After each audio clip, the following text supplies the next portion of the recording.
Good day and welcome back to another DBZ Dokkan Battle video. In this video we're going to be taking a look at, basically we're going to be taking a look at the step up tickets part 2. So essentially how you can get the step up tickets for part 2. Now you should have 7 from your gift box, which if you're only logging in now you can still claim. You can still collect the tickets from part 1, you just have to complete the first steps, which are part of the same event pretty much. And then you should have 20 from part 1, and now you can earn 20 from part 2. So part 1 missions are still available, the part 2 missions are still available, and yes, even for the part 3 missions that will come out, they will still all be available. None of them are time gated, so don't panic. For part 2, the majority of what you have to do is again in the legendary Super Saiyan Broly story event, so it's not anything too unusual, and you shouldn't really have a major problem completing it.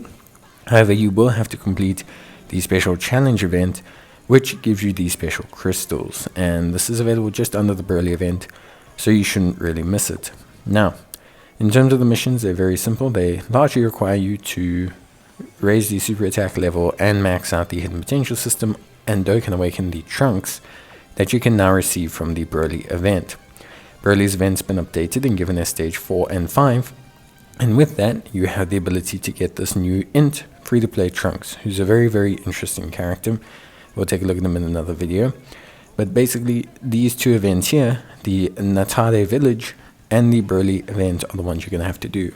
Now, the Natade Village event, you just simply have to attempt once, which is pretty nice and straightforward. But for the Broly event, you have to focus on the Trunks. So for this, you basically have to farm Trunks, Dokkan awaken him, and fill out his hidden potential system as quickly as possible if you really want all the rewards. Now aside from that, that's pretty much everything you need.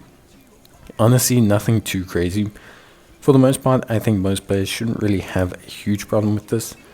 If you need more help with step 1, you can obviously take a look at my video. I'll leave it in the card or linked in the top right hand corner. But basically, it's a very simple process. Aside from that, you can now spend your tickets up to stage 4 of the summon banner. You can spend them as you get them. There is no harm in doing so. Might give you some useful characters to use during the celebration. And that's it from me. See you next time. Bye.